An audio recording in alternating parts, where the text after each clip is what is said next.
Hello नमस्कार दोस्तों, स्वागत है आप सभी का आपके परिवार बताएं फ्री हब पर। तो मैं जय कुमार ग्वाल एक बार आप सभी का फिर से स्वागत करता हूं अपने यूट्यूब चैनल बताएं फ्री हब पर। देख तो आज हम सीखेंगे विमीय सूत्र।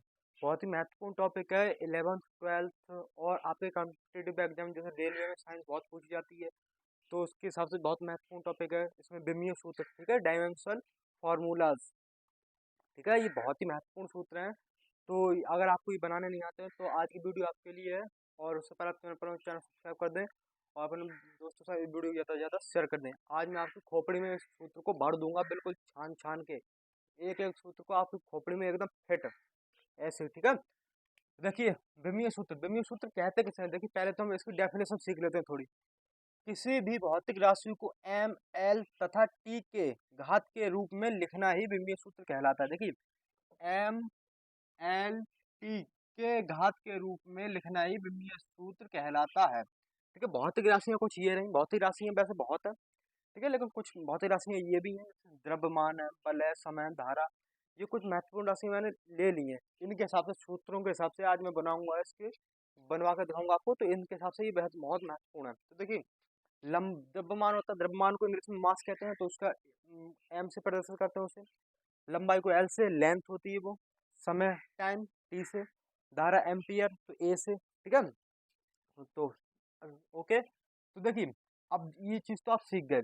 अब आती है बात फॉर्मूलाज बनाने की, विमीय सूत्र को बनाने की।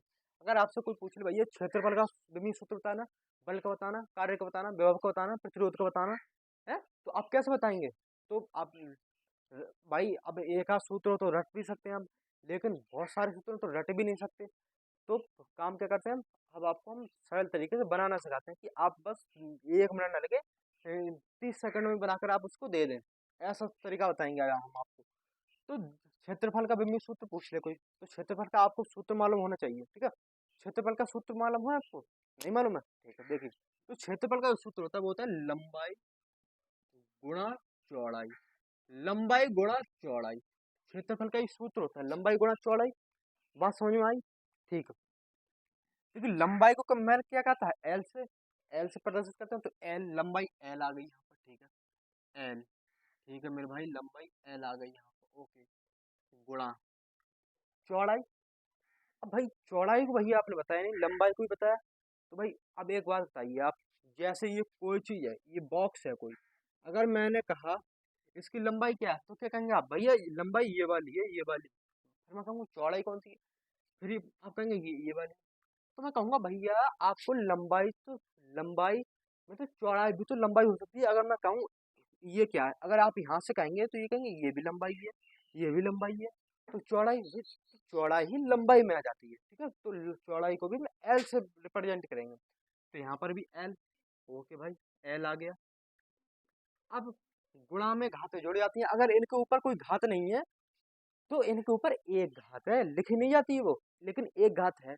तो गुणा में क्या होती है, घातें जुड़ जाती हैं, गुणा में घातें जुड़ जाती हैं, तो एल स्क्वायर इसका विमीय सूत्र हो जाएगा। एल स्क्वायर क्या हो जाएगा, इसका विमीय सूत्र हो जाएगा। क्षेत्रफल का एल स्क्वायर इसका विमीय सूत्र हो जाएगा। समझ गए आप? समझ गए? नहीं समझे बताओ?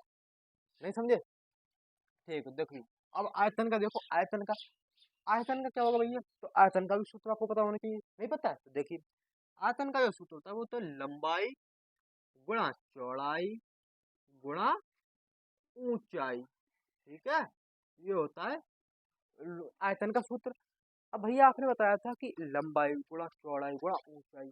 अब ऊंचाई, भाई ऊंचाई भी तो एक तरीके से लंबाई है ना, लंबाई तो लंबाई है, लेकिन ऊंचाई भी एक तरीके से लंबाई है, चौड़ाई भी एक तरीके से लंबाई है। तो इनको सबको हम एल से रिप्रेजेंट करेंगे, लंबाई गुणा, लंबाई, चौड़ाई और ऊंचाई को हम एल से रिप्रेजेंट करेंगे, तो एल गुणा एल गुणा एल, ठीक है, ये सारी चीजें हैं आपके पास।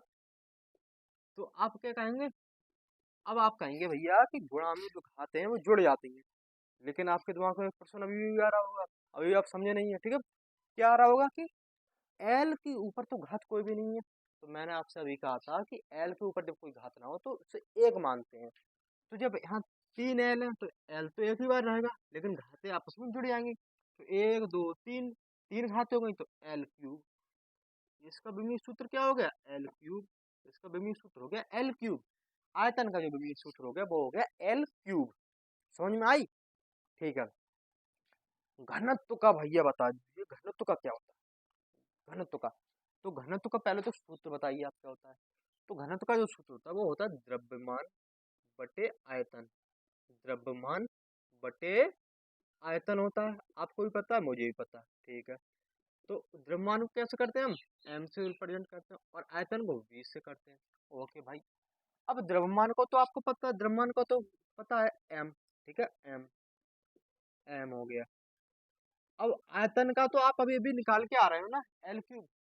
आयतन का तो अभी भी निकाला ना जी, एल क्यूब आया आयतन का, आयतन का एल क्यूब आया, ये आयतन का है और ये क्षेत्रफल का आयतन का एल क्यूब निकाल के आए ना अभी। तो आयतन का तो यहाँ पर एल क्यूब रख दो, आयतन का एल क्यूब। अब मुझे आप बताओ, ये बटे में है घात, नीचे प्लस में है तो ऊपर जाके गुणा में जाएगी तो क्या किस में हो जाएगी? माइनस में हो जाएगी घात। अगर नीचे माइनस में होती तो ऊपर जाके प्लस में हो जाती। मैथ में पढ़ाया ना आपने ये? नहीं पढ़ा तो यहाँ से सीख लो। अगर नीचे घात प्लस में है तो ऊपर जाके माइनस में हो जाएगी। तो एम एल माइनस के 3। तो ये हो गया हमारा घनत्व का विमीय सूत्र, विमीय सूत्र, डायमेंशनल फॉर्मूला, ठीक है। तो ये हो गया हमारा, किसका हो गया ये? किसका हो गया? ये हो गया घनत्व का, ठीक है, घनत्व का। अब आप कहेंगे अब वेग का बताओ हमें। हम वेग का भी बताऊंगा। देखिए वेग का क्या होता है? वेग का होता है विस्थापन बटे समय, विस्थापन बटे समय, विस्थापन बटे समय। ओहो, अब तो भाई गड़बड़ हो गई। आपने तो विस्थापन का बताया ही नहीं, विस्थापन क्या क्या होता है। अब आप एक बार बताओ, विस्थापन कहते कैसे हैं? दूरी, जैसे कोई विस्थापन कर रहा हो तो विस्थापन लंबाई में तो करेगा कोई, सीधा सीधा जाएगा तो एक तरीके से जब विस्थापन करेगा तो लंबाई में तो करेगा, इसका मतलब एल। तो इसको हम विस्थापन को भी किससे रिप्रेजेंट करेंगे? एल से करेंगे, एल। ओके भाई। अब समय को किससे करेंगे भाई? समय तो समय है, टी है भाई, ठीक है, टी आ गया यहाँ पर, टी आ गया। अब समय, अब देखिए एल ऊपर वाला यहाँ पर लिख दो। अब आप ये मुझे बताओ कि अब मुझे आप ये एक चीज बताओ, जैसे मैंने आपसे कहा था टी, टी कहा था, तो टी के नीचे जब इसमें कोई घात नहीं तो एक घात है, ऊपर जाएगी तो वो घात माइनस हो जाएगी, जब माइनस लगाओगे तो घात को भी आपको दिखाना पड़ेगा, दिखाना पड़ेगा। तो एल टी माइनस के 1, ये हो गया आपका फॉर्मूला, एल टी माइनस के 1। और एक बात और, अभी कभी भी मतलब जब विमीय सूत्र लिखो तो आप इस कोष्ठक के अंदर लिखा जाता है विमीय सूत्र, इन कोष्ठक के अंदर, ठीक है। तो कभी भी आप वो मत करना, ठीक है। आ गया। अब चाल का बताओ, मैं चाल का, भाई चाल का भी तो दूरी बटे समय ही होता है, तो इसका भी यही हो जाएगा, दूरी बटे समय। अब दूरी भी एक तरीके से लंबाई है, तो दूरी को एल से, समय को टी से, तो ये आ गया। तो L T, L T minus के 1, एल टी माइनस के 1 आ गया ना, आ गया एल टी माइनस के 1। चाल बराबर दूरी बटे समय। देखिए आपको सूत्र तो हर हाल में याद होने चाहिए, तभी आप विभिन्न सूत्र निकाल पाएंगे, अन्यथा नहीं निकाल सकते आप। सूत्र तो हर हाल में याद होने चाहिए, ठीक है। अब भैया आपने हमें बता दिया, बहुत अच्छी बात है। अब त्वरण का बता दीजिए। त्वरण का आप बताइए मुझे, सूत्र क्या होता है? वेग परिवर्तन की दर को त्वरण कहते हैं। परिवर्तन, वेग परिवर्तन बटे समय, यही तो है, वेग परिवर्तन बटे समय, यही है, बहुत बढ़िया। तो वेग, वेग परिवर्तन बटे समय, वेग परिवर्तन बटे समय। अब वेग का तो अभी अभी निकाल के आए ना हम, एल टी माइनस के 1 है, वेग का तो निकाल के आए ना। तो एल टी माइनस के 1 बटे टी, ठीक है। तो एल टी माइनस के 1। अब देखिए, अब जैसे ये टी है, ये प्लस में है, इसकी घात नीचे तो प्लस में होगी तो हम दिखाएंगे नहीं, एक घात को माइनस लगाएंगे तो दिखाना पड़ेगा। तो अब ये घात ऊपर माइनस जाएगी तो माइनस में हो जाएगी, तो एक हो जाएगी।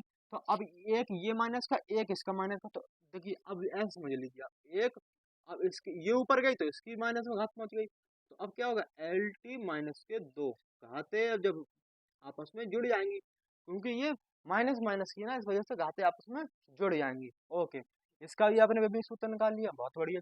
बल का बताना भैया जरा, आपको पता है क्या बल का? बल का भाई मैं बताऊंगा तो बल का भाई मुझे पता है, क्यों नहीं पता है। तो द्रव्यमान, द्रव्यमान गुणा त्वरण, ये सूत्र है। और द्रव्यमान का क्या होता है? एम। द्रव्यमान का क्या होता है? एम। और त्वरण का भी हम निकाल के आए हैं। त्वरण का भी निकाल के आए हैं। त्वरण का अभी निकाल के आए हैं हम, एल टी माइनस के टू। ये निकाल के आए त्वरण का, ये निकाल लिया हमने त्वरण का। अब बताइए क्या होगा? अब क्या हो जाएगा? अब ये लिख दो सीधा सीधा, M L T minus two. ये हो गया आपका बल का, बल का सूत्र हो गया, ये विभीय सूत्र हो गया, डायमेंशन फॉर्मूला। क्या दिक्कत है इसमें? ठीक है, ठीक है। अब भैया कार्य का बताना आप जरा। कार्य का, कार्य का पूछोगे मुझसे भैया, कार्य का भी मुझसे पूछोगे तो कार्य का भी देखो। तो कार्य क्या होता है? बल गुणा विस्थापन, बल गुणा विस्थापन, यही होता है बल गुणा विस्थापन। अब बल का तो मैं अभी निकाल के आ रहा हूँ, तो बल का ये लिख लो, एम एल टी माइनस के दो गुणा। अब विस्थापन को मैंने बताया था भैया एल से प्रदर्शित करेंगे, हाँ? सामने लाएंगे तो एल से, क्योंकि विस्थापन भी एक तरीके की लंबाई है, लेंथ है, तो एल से लिखेंगे उसे। तो यहाँ पर भी अब एल लिख दो, यहाँ पर एल लिख दो। तो अब देखो क्या होगा, एम एल, एल ये है कि ये एक एल ये है, तो एल स्क्वायर हो जाएगा यहाँ पर, M L square T minus के दो। तो ये क्या हो गया आपका? विमीय सूत्र हो गया। किसका? कार्य का हो गया। कार्य का ये क्या हो गया? विमीय सूत्र हो गया आपका। ठीक है, तो भैया हाँ भैया हम ये भी समझ गए। अब आप हमें कुछ और समझाइए जो कि हमारे जीवन में और ज्यादा काम आए। ठीक है, तो अब मैं बताऊंगा आपको विभव का सूत्र। विभव का पहले बताइए मुझे क्या होता है विभव का। देखो विभव का वो क्या होता है? कार्य बटे आवेश, कार्य बटे आवेश, कार्य बटे आवेश, कार्य बटे आवेश, इसका यही तो होता है कार्य बटे आवेश। ठीक है, कार्य बटे आवेश। अब डब्ल्यू, इसका मतलब डब्ल्यू बटे क्यू। और क्यू बराबर मैंने बताया था, क्यू बराबर क्या होता है? आई टी, आई टी होता है ना क्यू बराबर। तो डब्ल्यू बराबर आई टी, डब्ल्यू बराबर आई टी। अब आई को मैंने बताया था, आई मतलब धारा, आई मीन धारा, तो धारा को हम ए से लिखेंगे। तो हम क्या लिख सकते हैं यहाँ पर? देखो डब्ल्यू, कार्य का अभी निकाल के आए हैं, तो कार्य का लिख लो आप ऊपर, कार्य का लिख लो M L square T minus के दो। अब आई का मतलब ए, टी का मतलब टी।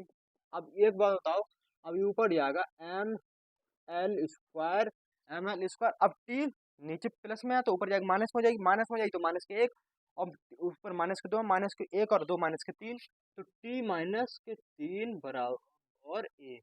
ठीक है, तो ये हो गया आपका M L square T minus के तीन और ए।